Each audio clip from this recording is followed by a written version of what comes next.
Bonjour et bienvenue sur 13e rue.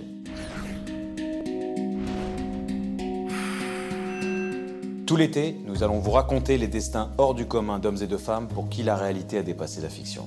Ce sont des personnages de talent exceptionnels mais aux égos surdimensionnés et qui ont tous un jour basculé dans l'illégalité. Ce sont des criminels d'un nouveau genre. Des criminels 2.0.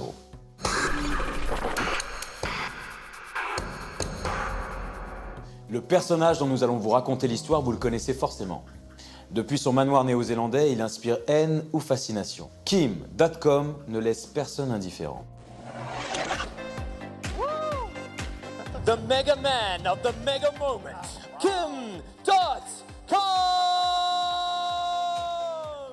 Avec son look de mafieux très travaillé et son train de vie démesuré, le créateur du site Mega Upload est devenu un ennemi public pourchassé par les États-Unis.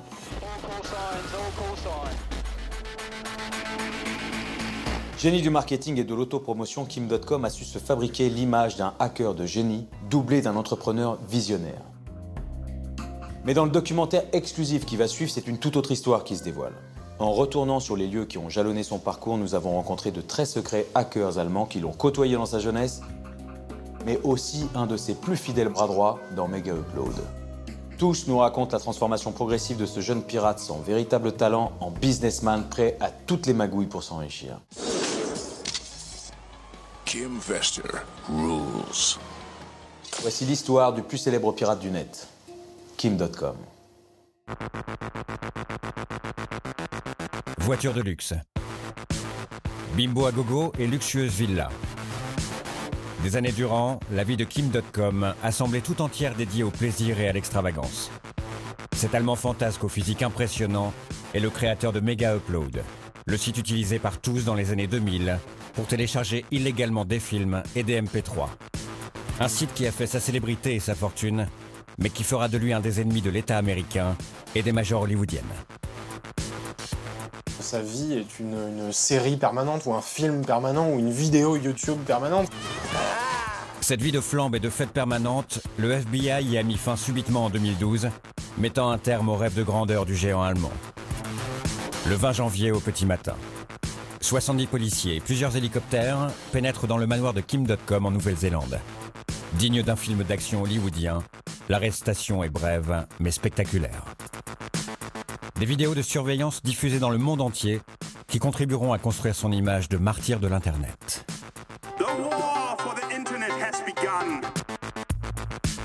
Depuis, Kim.com est un homme surveillé de près par la justice. Il n'a pas le droit de sortir du pays. Il est comme prisonnier sur son île du Pacifique. Il continue à être dans cette posture de défiance, de non-conformisme, etc. en disant « Regardez, je suis toujours le même, je n'ai pas changé et je vais me battre ». Raconter la vie de Kim.com, c'est révéler l'ascension inattendue d'un jeune pirate informatique parti de rien. Un hacker anonyme et sans talent, complexé par son physique, qui a profité des débuts de l'Internet dérégulé pour se construire une nouvelle identité kitsch et flamboyante. C'est un personnage qui joue avec son image. C'est quelqu'un qui s'est construit une image. D'abord, il ne s'appelle pas Kim.com. Son vrai nom, c'est Kim Schmidt. Il est allemand. C'est quelqu'un qui vient d'un milieu assez modeste, qui n'avait rien pour réussir. Pour mieux comprendre qui est vraiment Kim.com, nous sommes retournés sur les traces de son enfance dans une banlieue austère du nord de l'Allemagne. Nous avons aussi pénétré le milieu très fermé des hackers qui ont vu dans le Berlin des années 90 ce pirate lambda et peu doué se transformer en businessman du net, prêt à toutes les magouilles. Et nous avons aussi réussi à interviewer à distance un de ses plus fidèles collaborateurs, son discret bras droit dans la nébuleuse Mega Upload, Emmanuel Gadet. Avec cette communication en forme d'auto-célébration, Kim.com a construit un vrai écran de fumée. Difficile de démêler le vrai du faux dans son parcours semé de zones d'ombre. Entre frimes de nouveaux riches, petites arnaques et idées de génie, voici l'histoire incroyable du méga pirate Kim.com.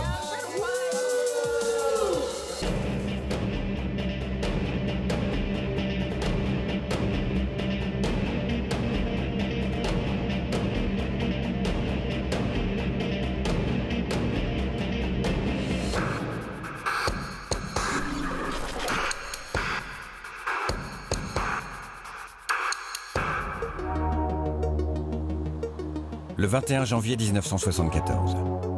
Kim.com, de son vrai nom Kim Schmitz, voit le jour à Kiel, une petite ville portuaire du nord de l'Allemagne. Son père est marin et travaille tous les jours au port comme capitaine de paquebot. Sa mère, Anneli, est une cuisinière qui vient de Finlande. La famille Schmitz mène une existence modeste à Mettenhof, une banlieue sans âme de la périphérie de Kiel, faite de barres d'immeubles qui se ressemblent toutes.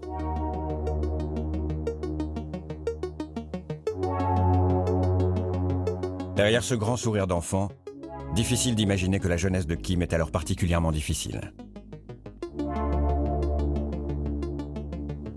Il vient d'un milieu prolétaire, il a un père alcoolique, il a une mère dépressive. Ces gens n'ont pas d'argent, ils vivent dans une Allemagne en plus du Nord, triste, où il se passe rien. Alcoolique, Helmut Schmitz bat régulièrement sa femme et son fils. Sous ses coups répétés, Kim et sa mère finissent parfois à l'hôpital. Effrayée par les colères dangereuses de son mari, Anneli finit par fuir pour protéger Kim des accès de rage de son père. En 1985, le jeune garçon a 11 ans. Il a très vite grandi et fait maintenant plus de 2 mètres. Une taille hors norme. Trop grand, trop gros. Et subissant régulièrement les quolibets de ses camarades d'école, Kim devient un garçon introverti et renfermé.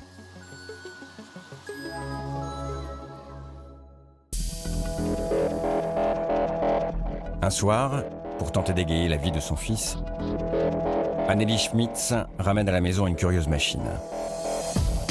Un Commodore. Cette maman qui culpabilise de voir la vie triste de son gamin, qui marche pas bien à l'école, cette maman va faire des économies et va se saigner pour lui payer cette console, va lui payer cet ordinateur. Douglas Alves est un ancien hacker qui côtoiera Kim sur les réseaux quelques années plus tard. Il comprend bien la réaction du jeune Allemand face à cet ordinateur. Pour quelqu'un qui, effectivement, pouvait être enfermé ou ne vivait pas une vie très passionnante à côté, les jeux vidéo et l'informatique, c'était un moyen d'apprendre par lui-même et un moyen de voyager en jouant aux jeux et de vivre des nouvelles expériences, d'apprendre des nouvelles choses qu'il n'avait pas la possibilité de faire dans sa vie de tous les jours. Kim passe de plus en plus de temps sur son Commodore. Il devient très vite un expert de cet étrange ordinateur qui se résume à un clavier branché sur une télévision. Du fond de sa chambre, l'adolescent fuit un quotidien sans joie où tout se ressemble. Il trouve peu à peu refuge dans l'imaginaire fantasmagorique et coloré des jeux vidéo.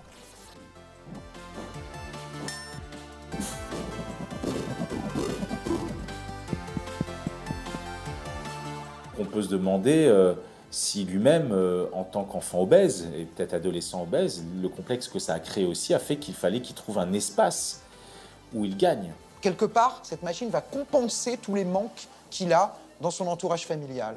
Et là, il va plonger dans un autre monde. Et en fait, il va, à partir de là, démarrer ce qui va être en fait sa vie, c'est-à-dire l'informatique, les ordinateurs. À 13 ans, en 1987, constamment plongé sur son Commodore, Kim découvre qu'il peut, grâce à sa machine, faire autre chose que jouer. Il commence progressivement à programmer et bidouiller des lignes de code informatique. À l'époque, quand on utilise une machine, on va avoir tendance à vraiment comprendre ce qu'il y a dans la machine. Quand on achète un Commodore 64, quand on achète n'importe quelle machine 8 bits de l'époque, on n'a pas d'OS graphique comme aujourd'hui avec des fenêtres, des dossiers, un bureau. On a un BASIC qui apparaît la plupart du temps. Un BASIC, c'est un langage de programmation universitaire. C'est une vraie invitation à la programmation. Des heures durant, Kim perfectionne sa maîtrise du code informatique. Même si sa machine est sommaire, il parvient à se connecter sur une sorte de version antique d'Internet qui utilise les lignes téléphoniques. On appelle ça les réseaux BBS.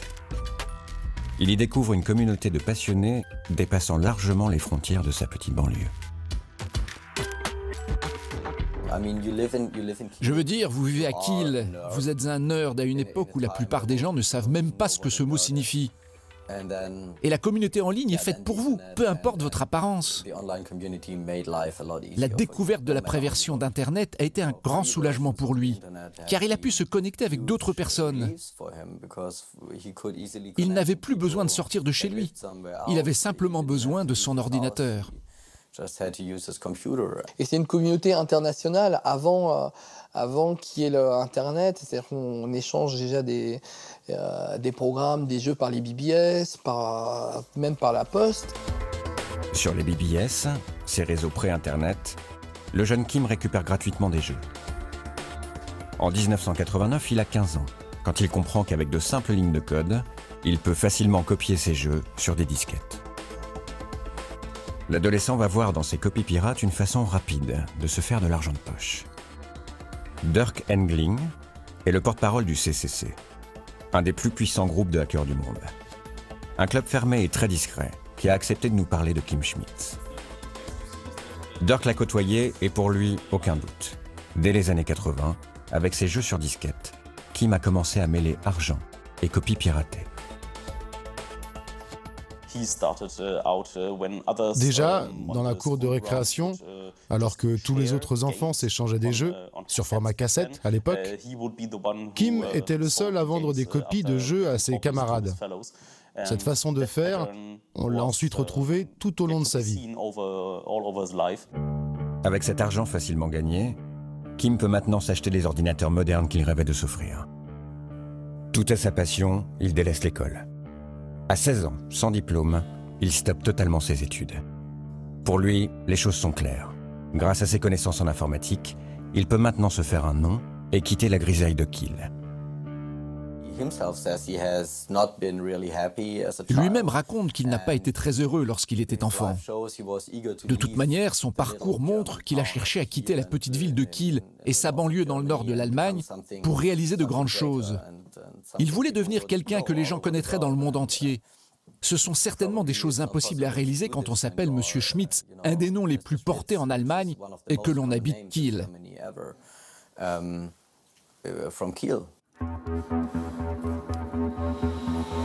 Kim Schmidt arrive à Berlin en 1990. Le mur qui séparait la ville en deux vient de tomber, et l'enthousiasme est de mise. La nouvelle capitale est en plein bouillonnement.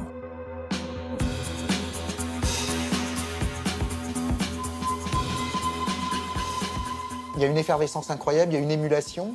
Beaucoup de passionnés d'informatique, en fait, se donnent rendez-vous à Berlin, se retrouvent là-bas. Il y a des cercles de passionnés d'ordinateurs. Et lui va rejoindre ces cercles-là. Ce gamin, en fait, va géographiquement migrer pour rentrer dans les cercles, pour rencontrer, pour apprendre. Et évidemment, en allant à Berlin, il change aussi de vie. C'est-à-dire que pour le coup, il rentre dans une ville où il se passe des choses et où il peut se passer des choses pour lui.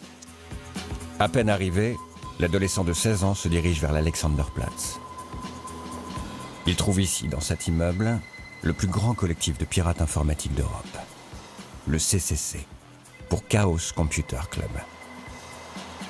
Au fil des semaines, le grand bonhomme traîne de plus en plus dans ses couloirs, attentif aux nombreuses conférences de ce rassemblement de hackers libertaires et rebelles.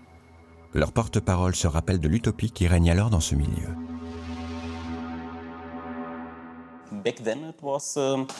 À l'époque, il s'agissait de passionnés qui se procuraient des ordinateurs et cherchaient à en comprendre le fonctionnement. Il y avait aussi des philosophes, des penseurs, qui avaient compris que les machines pouvaient rendre le monde meilleur. En somme, de doux dingues, des précurseurs, qui, comme souvent, sont les premiers à changer le monde.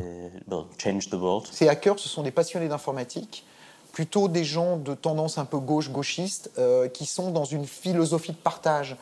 Pas d'argent. C'est même le contraire de l'argent, les hackers. C'est des passionnés de l'outil. Ce sont des gens qui parlent technique en permanence, alors que personne ne comprend rien à l'informatique et aux ordinateurs à cette époque-là. Eux se comprennent entre eux. Pour devenir membre du CCC, Kim Schmidt doit faire ses preuves en démontrant de fortes capacités en informatique. Mais dès les premières sessions de programmation autour d'un ordinateur, le jeune homme s'avère beaucoup moins doué qu'il ne le pense.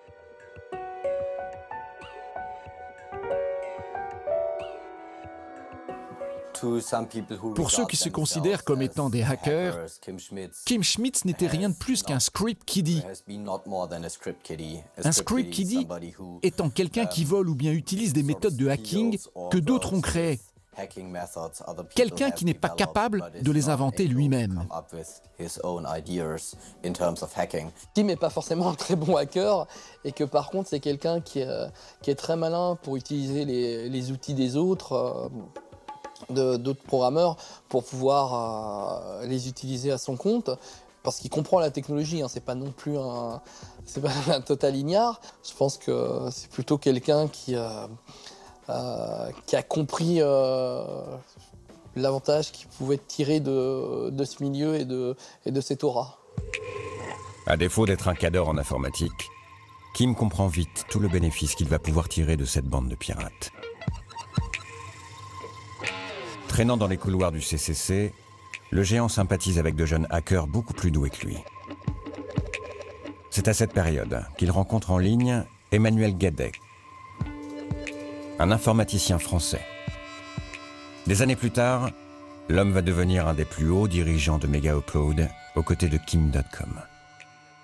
Nous en faisons tous partie de ce milieu des hackers européens, fin des années 80, début des années 90. Donc, on se connaissait déjà en ligne, en fait. Kim était plutôt dans l'esbrouf un peu. Il n'était pas vraiment un hacker de talent à l'époque, même s'il essayait de l'être. Kim a un talent extraordinaire pour s'entourer de gens compétents et surtout pour les convaincre de travailler pour lui.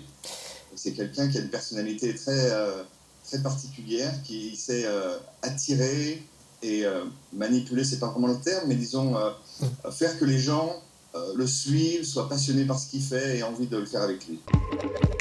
Entouré de jeunes hackers, Kim se remémore les jeux vidéo qu'il vendait dans la cour de son école. Il entreprend alors de se lancer dans la revente d'autres données encore plus rentables. Son groupe, qu'il baptise Dope, parvient à voler sur les serveurs informatiques de compagnies américaines une liste de codes PBX. Des codes permettant d'utiliser gratuitement le téléphone qu'il revend ensuite au prix fort sur les réseaux pirates.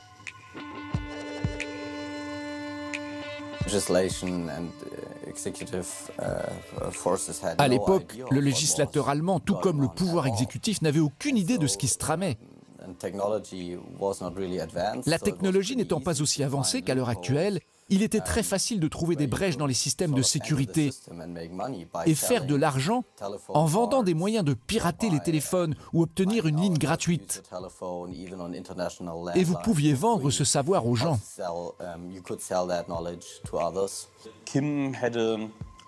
Kim n'avait pas vraiment une attitude de hacker, mais il pouvait voir s'il y avait de l'argent à faire avec nos activités. Les hackers ne voulaient pas se vendre, mais lui était, disons, très fort pour ne pas avoir de scrupules. Je pense qu'il sentait qu'il y avait de l'argent à se faire grâce aux pirates informatiques. Alors il a prétendu faire partie de cette scène hacker. Grâce à ce commerce de codes téléphoniques, Kim se forge à seulement 18 ans une petite réputation dans l'underground berlinois. C'est à cette période qu'il change pour la première fois de nom. Il se fait maintenant appeler Kimble, un surnom inspiré du personnage principal d'une vieille série, Le Fugitif. Et ce garçon était gamin fasciné par une série américaine qui était diffusée en Allemagne, en France aussi d'ailleurs, qui s'appelait Le Fugitif, série des années 60, qui racontait l'histoire d'un personnage, Monsieur Kimble, Richard Kimble, qui était poursuivi pour un crime qu'il n'avait pas commis. Et lui, Schmidt, il va utiliser ce nom, Kimble, et s'en faire son premier pseudo. Il n'a que 20 ans. C'est-à-dire qu'il va se rebaptiser en fait du nom d'un héros sympathique, d'un héros qui est une victime d'un système. Et lui s'autoproclame Kimble, c'est-à-dire je suis un gentil. Et je suis en lutte contre les méchants. Et les méchants, c'est qui? C'est les gens beaucoup plus puissants que moi, beaucoup plus puissants que vous. Le 21 décembre 92, quand le magazine Forbes consacre un dossier au mouvement pirate, c'est Kimble que les journalistes choisissent comme porte-parole de cette nouvelle sorte de criminel. Prenez ce gamin de 19 ans qui se fait appeler Kimble. Installé en Allemagne, il est le leader de Dope, un groupe international de pirates informatiques. Kimble est aussi un des plus célèbres hackers de son pays. Dans la suite de l'article, Kim fanfaronne. et se vante d'être un petit génie de l'informatique. Il nargue même les autorités allemandes et se moque du retard des lois sur le piratage dans son pays. Kimball utilise un programme spécial de sa création et prétend pouvoir voler 6 codes PBX par jour. Il explique qu'il échappe aux poursuites judiciaires car les lois anti-piratage sont plus laxistes en Allemagne qu'aux États-Unis. Chaque code PBX est comme une porte ouverte pour moi, se vante-t-il, prétendant en avoir maintenant récupéré un total de 500. En quelques mois, le géant allemand amasse plus de 200 000 $ avec ses codes téléphoniques.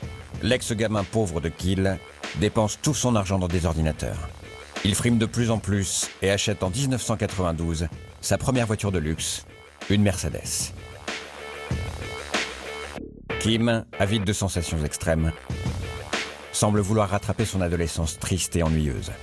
La musique à fond, il passe son temps à pousser son bolide à plus de 260 km/h sur les autoroutes allemandes, prenant des risques insensés.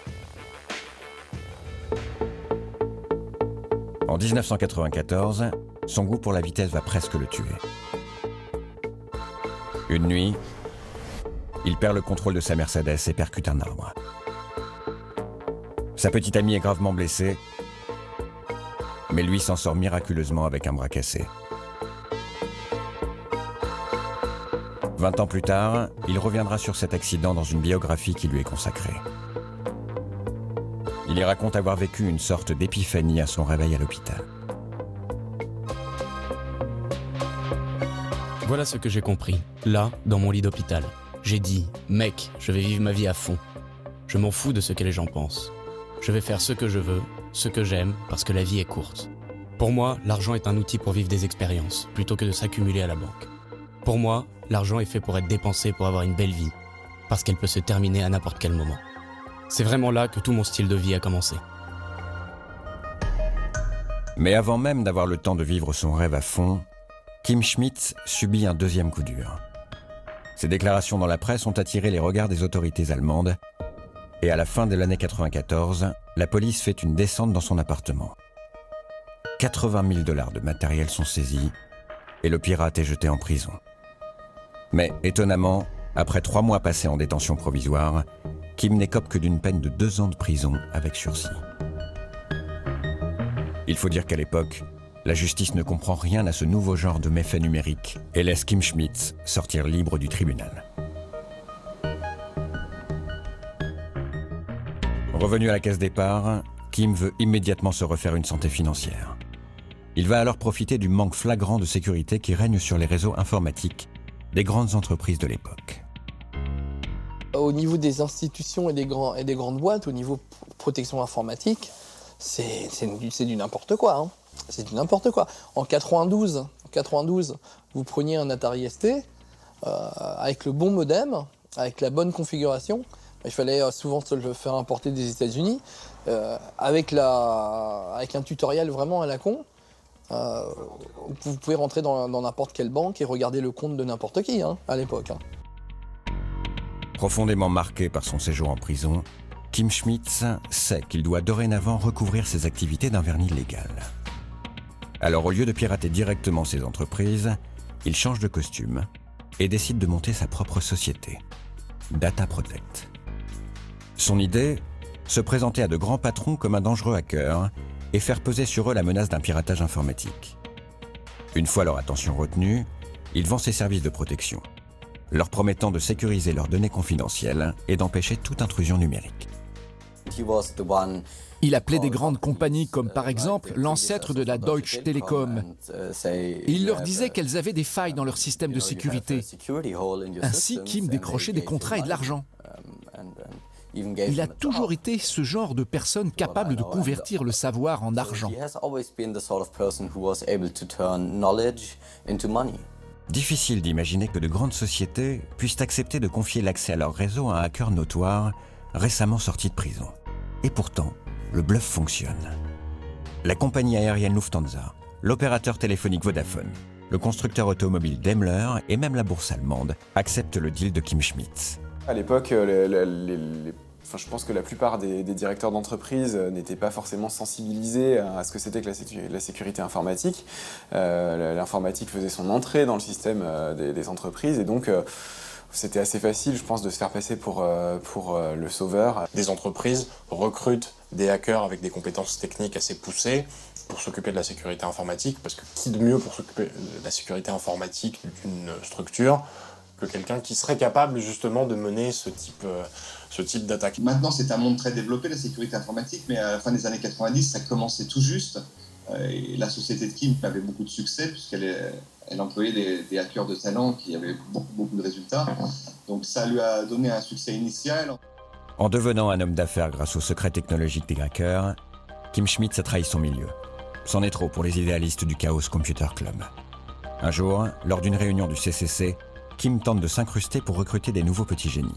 Mais Dirk Engling et quelques collègues refusent de le laisser faire. Avec 2 autres personnes, nous l'avons fait sortir de force de la salle de conférence. Il était furieux. Kim est devenu persona non grata à nos événements. Ces communautés de hackers qui ont toujours été très attachées à leur légitimité, à être vus comme des gens vertueux qui améliorent le monde, etc. C'est-à-dire qu'à un moment, Kim.com, il n'y avait même pas le vernis politique, du partage, de quoi que ce soit. C'était juste qu'ils voulaient se faire de l'argent. Si le milieu hacker tourne le dos à Kim Schmidt, lui n'en a que faire. Il n'a plus besoin d'eux pour continuer à prospérer. Son nouveau défi, investir avant tout le monde dans une toute nouvelle technologie qui semble prometteuse. Internet. En 1997, il crée 2 startups. Monkey AG, qui mise tout sur une solution de paiement en ligne avec son téléphone mobile. Et Megacar, une société censée permettre de capter de l'Internet haut débit dans sa voiture.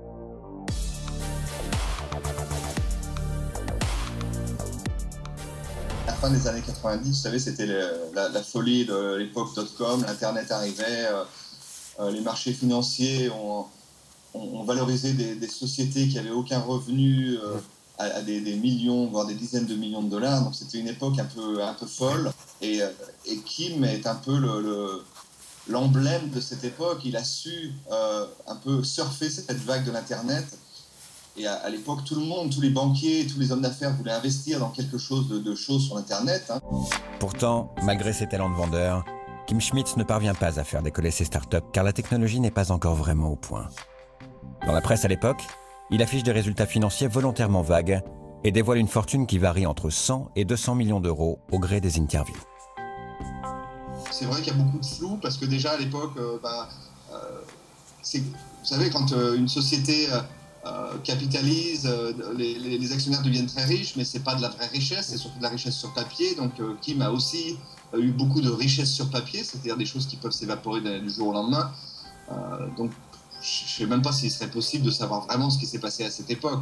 Ce qui est sûr, c'est qu'il a eu des sommes importantes d'argent, qu'il les a claquées, et qu'il s'est retrouvé en gros avec rien, et puis qu'il a tout remonté plusieurs fois d'ailleurs.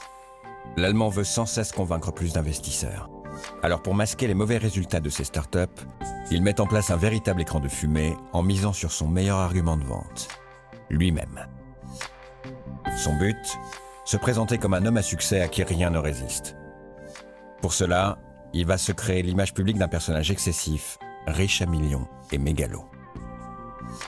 Et effectivement, je pense que c'est le moment où il a réalisé que le meilleur atout marketing, c'était lui. C'est sa personne, c'est la façon dont il markete tout ça, la façon dont il se vend comme un personnage. Première étape, le look. Fini les costumes d'hommes d'affaires respectables. Kim Schmidt se fabrique une sorte de déguisement de méchant de BD. Dorénavant sur ses photos, il apparaît uniquement avec une veste, des pantalons et un t-shirt noir. Et ses lunettes de soleil sont en permanence vissées sur les yeux. L'homme a un physique détonnant. Il fait plus de 2 mètres et pèse 140 kilos. Alors le résultat est imparable, on ne remarque que lui. Il commence à avoir ce look avec ses longs vêtements noirs amples et ces espèces de petites lunettes fumées qui renforcent là aussi ce côté un peu à la limite de la légalité, un peu mafieux, un peu gangster, mais gangster chic, gangster cool. Si Kim.com avait ressemblé à un petit bonhomme transparent, tout maigre et tout fin, je pense qu'il aurait moins intéressé les médias. Tandis que là, on a une espèce de bad boy, et franchement, il suffit de mettre sa photo, un bon titre, on a envie de le lire. Et ça a fait, je pense, aussi sa gloire, cette image qu'il a construite. Au même moment, Kim développe son site internet, Kimball.org.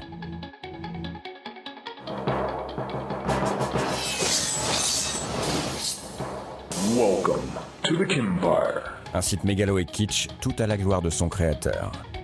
La majorité des liens est dédiée à son nouveau personnage de BD.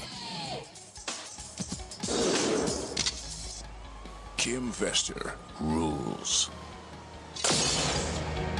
Kim met en ligne d'innombrables images de lui dans ses voyages autour du monde. Il se fait photographier devant des jets privés, des voitures de luxe, des hélicoptères. Mais rien de tout cela ne lui appartient. La plupart du temps, il ne fait que poser près d'avions qui ne sont pas à lui. Et même les bimbos avec qui il s'affiche sont le plus souvent rémunérés pour la photo.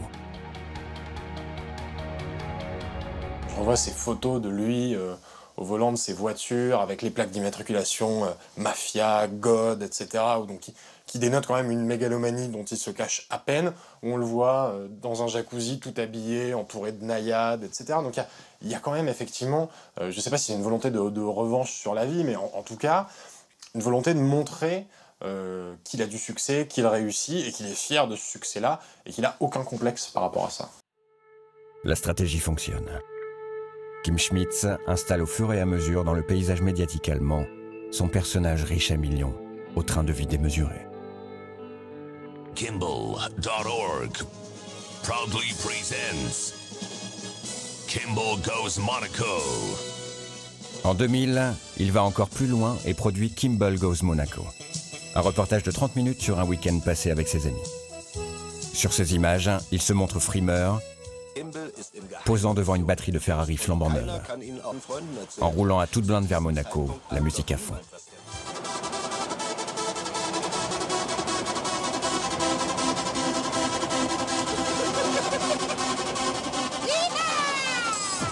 Il va très vite mettre en scène sa propre légende. Construction du personnage qui devient bad boy, les belles filles, les grosses voitures, les copains, la flamme, les casinos. Il va se payer une équipe de production de télé qui va le suivre partout et il va faire filmer, il va produire lui-même des films sur lui-même en fait. C'est-à-dire qu'il construit sa propre légende, il la filme, il la monte et tout ça évidemment est accessible pour tout le monde sur Internet. Devant les caméras, il loue un immense yacht et y organise une soirée fastueuse. On y découvre un grand gamin fantasque qui s'amuse comme un fou entouré de jet-setters. Au détour d'un plan, il n'oublie pas de montrer qu'il peut aussi discuter d'égal à égal avec un homme d'affaires installé comme Richard Branson.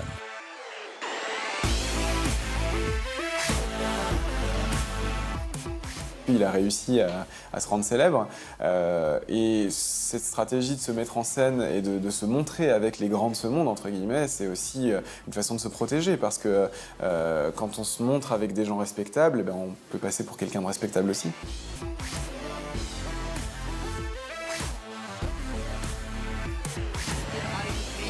Das hier heißt Kim Schmitz and Associates.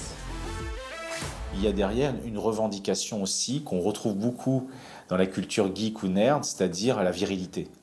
L'idéal amoureux du geek est à peu près le même que le rappeur. Hein. C'est une bimbo avec des fantasmes de piscine, plein de filles nues autour, des grosses voitures, c'est un peu l'univers du rappeur aussi. Kim Schmitz se vante d'avoir dépensé 1 million d'euros pour produire cette vidéo et la mettre en ligne, gratuitement, sans aucun retour financier. En réalité, son seul but est de montrer son train de vie de milliardaire jet-set. The movie is over. Go and find more on Kimball's homepage. En 2001, Kim a 27 ans quand il pressent l'éclatement de la bulle Internet. Il revend alors 80% des actions de ses sociétés à une holding allemande, TÜV Rheinland. Son stratagème a fonctionné et les dirigeants de la holding lui font une confiance aveugle, berné par son image de jeune entrepreneur à succès. Pour Kim, le coup est juteux. Il annonce avoir remporté 160 millions d'euros en revendant ses startups. Kim avait ce talent, s'il rentrait dans une salle plein de banquiers allemands, tous en cravate, sérieux, etc. Au bout d'une heure, ils ressortaient, ils étaient tous amoureux de lui, ils voulaient investir dans tous les business, ils voulaient le suivre partout. Et il a profité un peu de cette époque, de cette mania des business Internet. Quand il vend ses coquilles vides et qu'il empoche concrètement des millions de dollars, au moment où il y a cette bulle Internet, les millions de dollars sont vraiment sur son compte. Donc là, il est vraiment riche. Il a atteint son objectif. Quelques mois plus tard, le conglomérat allemand qui a racheté les actions de Kim Schmitz déchante. La nébuleuse Kimball.org qu'ils viennent d'acquérir se résume à quelques sociétés qui ne feront jamais aucun bénéfice. le porte-parole de TÜV Rheinland s'épanche dans la presse. Tout ce qui a prospéré autour de Monsieur Schmitz est douteux, et je pèse mes mots. La même année, le géant de 27 ans apparaît à nouveau dans la presse. Kim Schmitz s'intéresse maintenant de près à une start-up de e-commerce, Let's Buy It. Il vient d'acheter pour 400 000 € d'actions de cette société en perte de vitesse. Et fanfaron, il annonce en grande pompe qu'il compte continuer à investir beaucoup plus. Il va jouer en fait un jeu de communication en disant voilà, moi cette entreprise, je vais la sauver. C'est Bernard Tapie, la même chose. Je vais sauver, je rachète, je reprends les actions, etc. Let's Buy It était une de ces nouvelles start-up en difficulté. Kim Schmitz a annoncé qu'il y investirait 50 millions d'euros, ce qui aurait énormément aidé l'entreprise. Il se faisait appeler Kim Vestor à cette époque. Il n'a rien fait de plus, mais le cours des actions a explosé.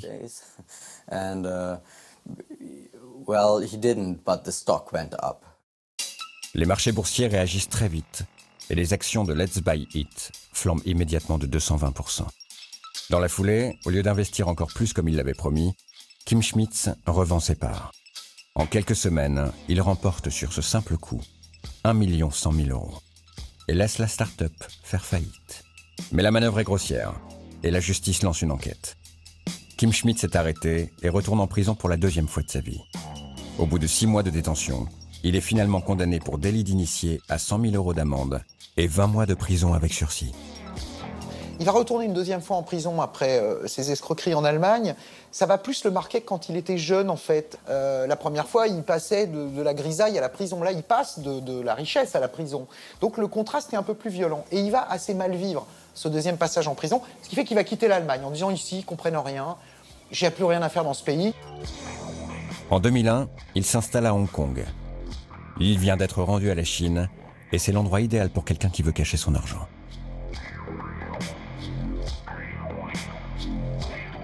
Hong Kong, à l'époque, ça restait une zone administrative spéciale et donc c'était extrêmement intéressant pour Kim.com de s'installer à Hong Kong pour pouvoir profiter un petit peu des avantages et de la discrétion offerte par cette région qui était sous le giron chinois mais pas vraiment. Donc voilà, il a profité un petit peu de tout ça. Depuis son paradis fiscal, Kim décide de mener la belle vie et dépense sans compter. Il semble désormais dépendant aux caméras et continue à se faire filmer dans des situations de plus en plus incongrues. Sur cette vidéo, il s'amuse à faire peur aux habitants locaux en leur criant dessus avec un mégaphone.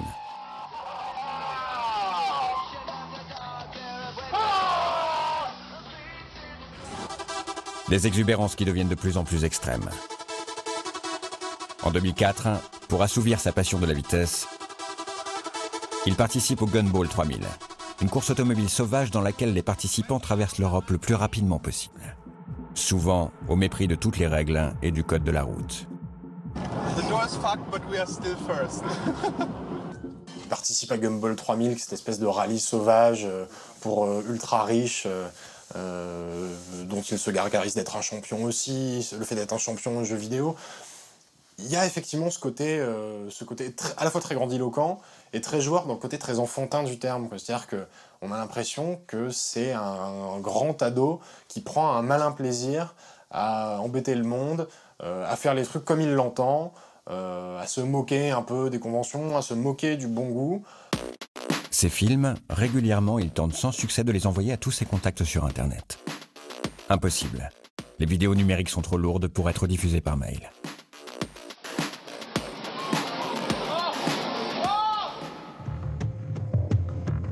Ces fichiers qui s'accumulent sur l'ordinateur de Kim vont lui donner une idée qui va changer sa vie. Son avocat Robert Amsterdam se rappelle encore de cette histoire.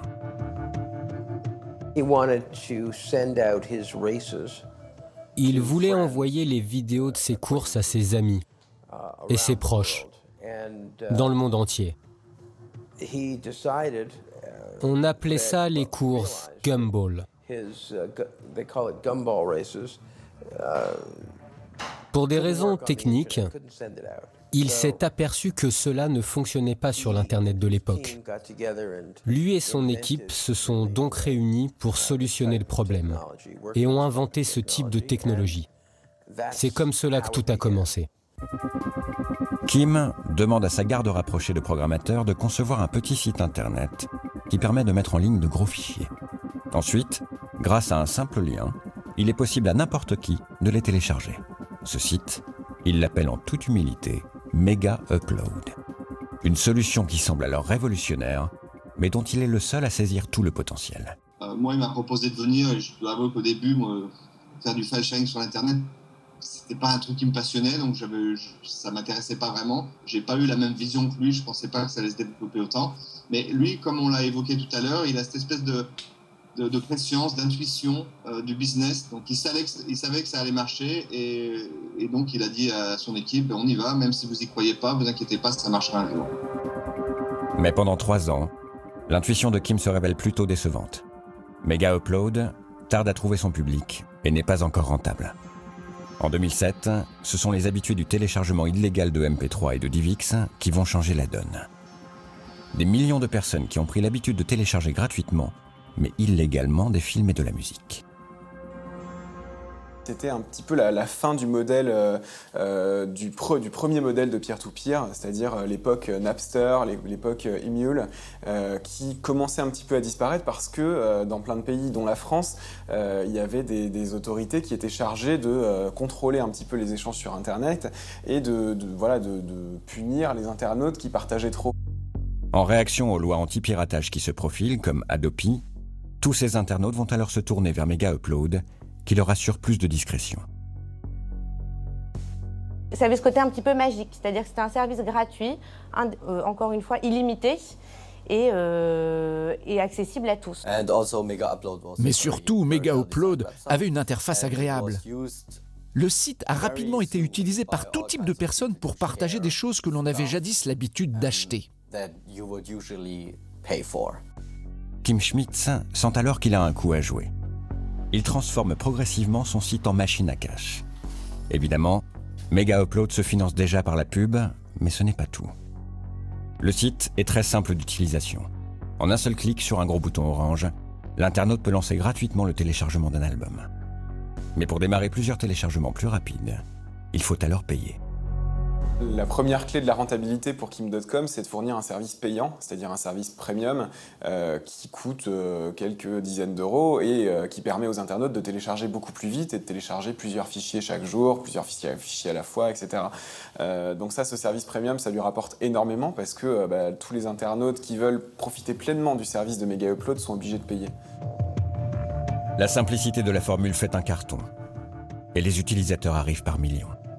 Il a rayonné depuis Hong Kong pour installer un petit peu des serveurs dans le monde entier et se retrouver avec un mastodonte du trafic Internet, puisque on dit qu'à une époque, selon les fournisseurs de transit, justement, les opérateurs d'Internet, on va dire, Kim.com pouvait représenter jusqu'à 4% du trafic international sur Internet, ce qui est absolument monstrueux.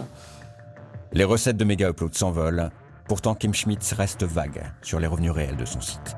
Emmanuel Gadet dirige alors pour lui le système de paiement de la galaxie Mega Upload. Aujourd'hui encore, il botte en touche quand on lui pose la question. Ce qui est sûr, c'est que Mega Upload rapportait beaucoup d'argent, parce qu'il y avait beaucoup d'utilisateurs. Donc quand vous avez des dizaines de millions d'utilisateurs, il y a forcément des dizaines de millions qui rentrent en revenus. Donc oui, effectivement, c'était un business qui avait énormément de succès et qui rapportait beaucoup d'argent. Mais pour vous dire si la somme est exacte ou pas, alors ça, moi, je ne suis pas un comptable. On estime qu'à cette période, les recettes de Mega Upload se chiffrent entre 40 et 50 millions d'euros par an. En 2010, Kim a 36 ans et sa mégalomanie atteint des sommets quand il change officiellement d'identité. Kim Schmitz se transforme en Kim.com. C'est quelque chose que des années avant qu'il le fasse, il en parlait déjà. Il voulait le nom de domaine Kim.com, il voulait que tout soit Kim quelque chose. .com, c'était la folie de l'Internet, donc voilà, c'est une sorte de caprice assez rigolo.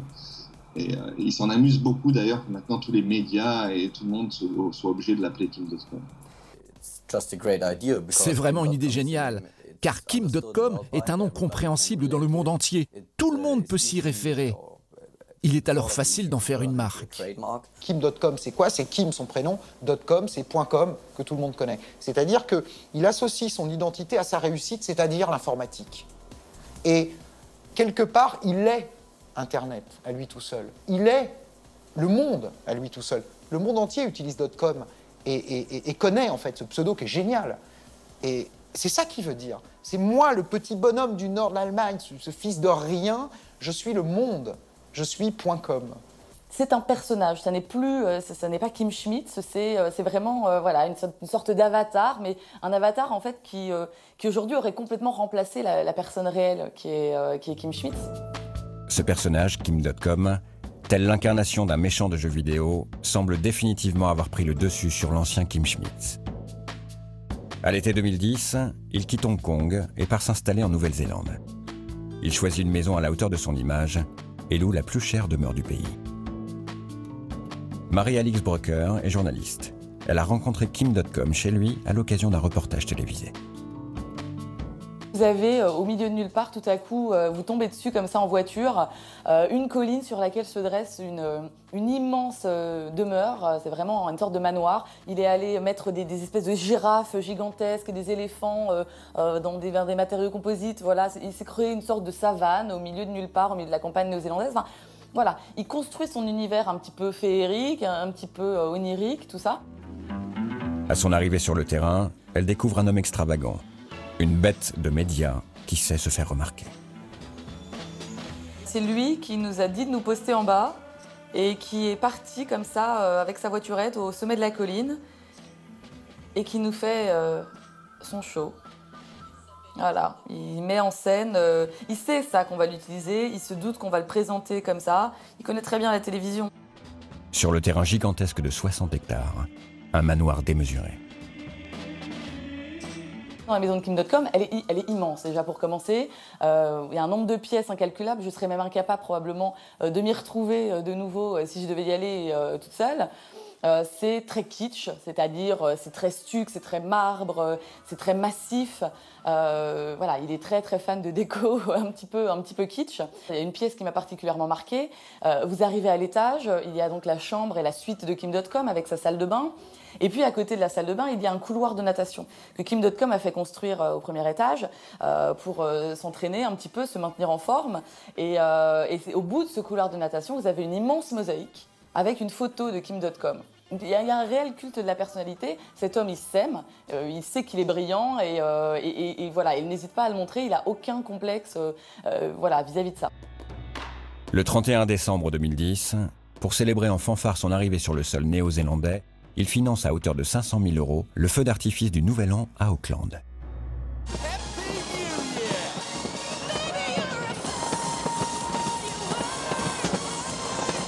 Des images offertes par un Kim.com conquérant à tous les habitants du pays.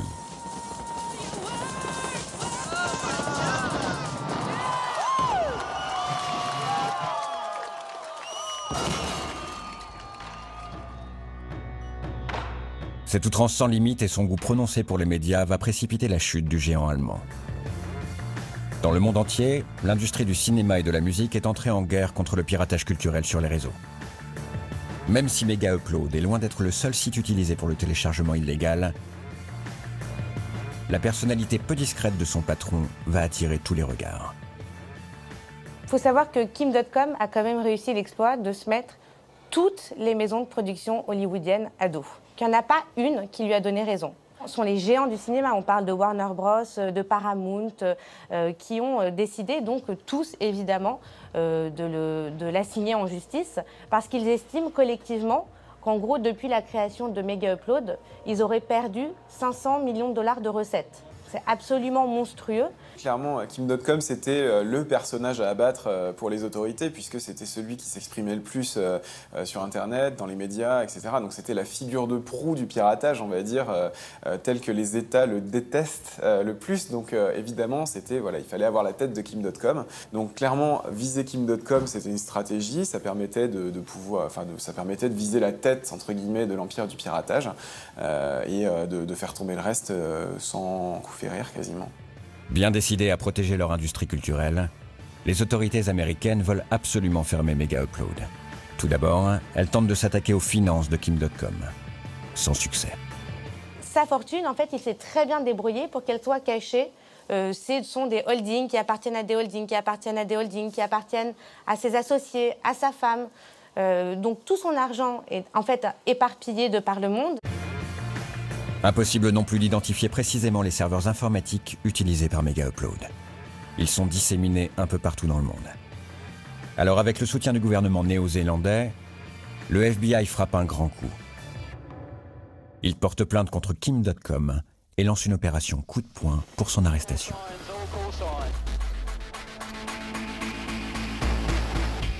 Le 20 janvier 2012, la veille de ses 38 ans, Kim.com voit débarquer sur les pelouses de son manoir 76 hommes en armes et 2 hélicoptères de combat. L'homme est surpris. Il se pensait intouchable. Personne n'a vu venir ça, parce que déjà, il dépensait une fortune en avocats pour rester dans le cadre légal. Donc, vous avez des avocats à Hong Kong, vous avez des avocats un peu dans les pays où c'était important, dans les marchés importants. Donc, à aucun... qui que soit s'est douté que ça allait devenir ça. C'est sûr que c'était absolument pas envisagé. Mais l'opération n'a rien d'une blague. Kim.com et tous ses associés sont jetés en prison. Ses comptes sont entièrement vidés. Ses nombreuses voitures de luxe sont saisies et Mega Upload est immédiatement fermé. Il y a eu un raid du FBI dans sa propriété où les mecs sont arrivés en armes et casqués presque pour saisir absolument tout, et on voit ces images de toutes ces voitures de luxe montées sur des véhicules de la fourrière néo-zélandaise. On évacuait comme ça tous les biens de ce cher Kim.com. Il a été effectivement arrêté comme un trafiquant de drogue international, mais ça montre aussi la détermination qu'avaient à ce moment-là les autorités américaines à le faire tomber. C'est-à-dire qu'il était devenu, pas un ennemi public numéro 1, mais en tout cas un suffisamment gros poisson pour qu'on mette en œuvre des moyens aussi conséquents pour l'arrêter. Une arrestation musclée qui va se retourner contre le FBI. Ces images vues dans le monde entier, c'est Kim.com lui-même qui va les rendre publiques, les utilisant comme pièce principale de sa stratégie de défense. En les diffusant, il se construit l'image d'une victime innocente et harcelée par les autorités. Son avocat Robert Amsterdam n'hésite pas à parler de complots fomentés par Hollywood contre son client.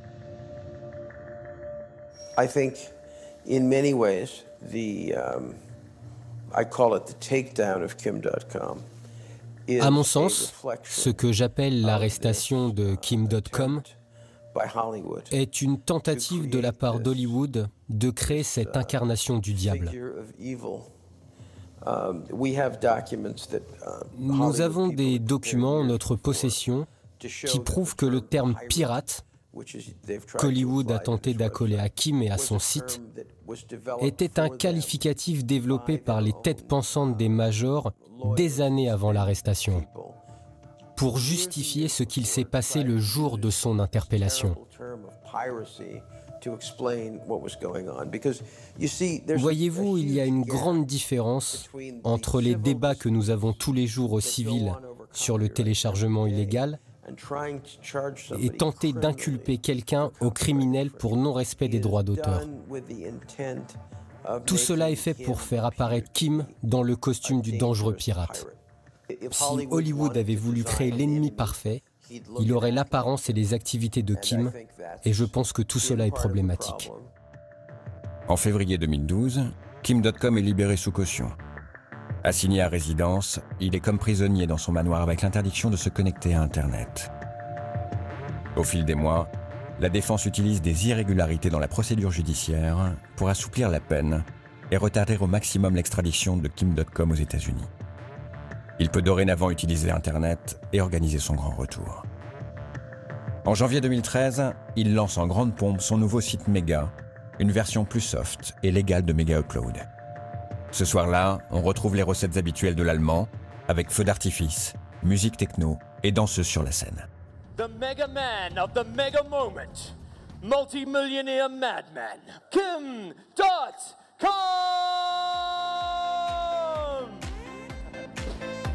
Woo!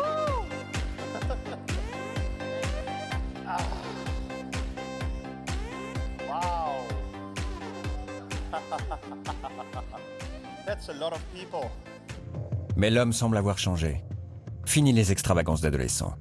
Kim.com se veut plus sage et politiquement engagé.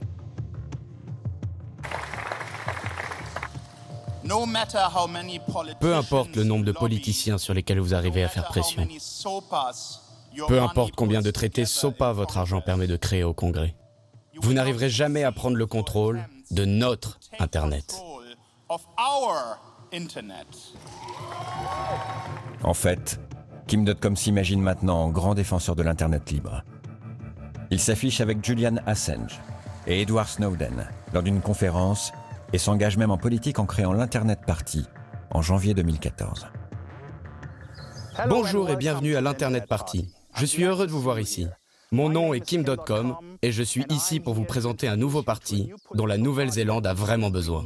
Il s'est refait une virginité à assez peu de frais en se vendant comme cette espèce de Che Guevara du numérique. Pour moi, Kim.com, il a un petit peu l'aura d'un gourou. C'est-à-dire qu'il se présente un petit peu comme un sauveur de l'humanité, ou en tout cas de l'Internet, avec ses adeptes. Et clairement, en tout cas, dans tous les gens qui sont un petit peu sensibles à ces sujets-là, il y a les pros et il y a les antis. C'est-à-dire qu'il ne laisse personne indifférent. Kim.com se considère comme le troisième héros de l'Internet libre, aux côtés d'Edward Snowden et de Julian Assange. Dans ce schéma, Assange serait celui qui exposerait à la face du monde les secrets des gouvernements et de la diplomatie. Snowden serait celui qui dévoilerait l'ampleur de la surveillance informatique. Et on aurait enfin Kim Schmitz, qui se perçoit comme celui qui interpelle l'opinion autour de la distribution des produits culturels. Un pari qui se révèle finalement perdant. En septembre 2014, son Internet Party ne décroche aucun siège aux élections législatives néo-zélandaises. Après 2 ans de procédure, le procès de Kim.com s'éternise. Il semble durement touché par les échecs et son enthousiasme s'étiole. D'un côté, il y a une administration américaine qui veut faire un exemple. De l'autre côté, il y a quelqu'un qui est farouchement déterminé à ne pas se laisser condamner, qui a beaucoup d'argent et qui donc peut assumer les frais de procédure qui sont quand même très coûteuses et très chronophages, qui peut les assumer pendant assez longtemps. Donc pour l'instant, c'est un peu le statu quo, c'est un peu le bras de fer, mais il faut lui reconnaître qu'il a une capacité de résistance à ça qui est quand même assez forte, parce que c'est pas entre les mains de n'importe qui de pouvoir être un caillou dans la chaussure de cette taille-là par rapport à l'administration américaine. De plus en plus seul, Kim.com perd un à un ses avocats néo-zélandais. En attendant l'issue de son procès, il ne peut toujours pas sortir de chez lui, quasi prisonnier dans son parc d'attractions fantasmé. Il a connu ces périodes de gloire et là, on sent qu'il est au fond du trou, quoi. Aujourd'hui, il passe le plus clair de son temps à manger, dormir et jouer à Call of Duty. Face à une réalité qu'il ne maîtrise plus, Kim.com est semble-t-il redevenu Kim Schmitz, se réfugiant comme dans son enfance, dans les jeux vidéo et le virtuel. La semaine prochaine, c'est à un autre destin tout aussi exceptionnel que nous nous intéresserons, celui de Rudy Kurniawan, le plus grand faussaire de vin de tous les temps.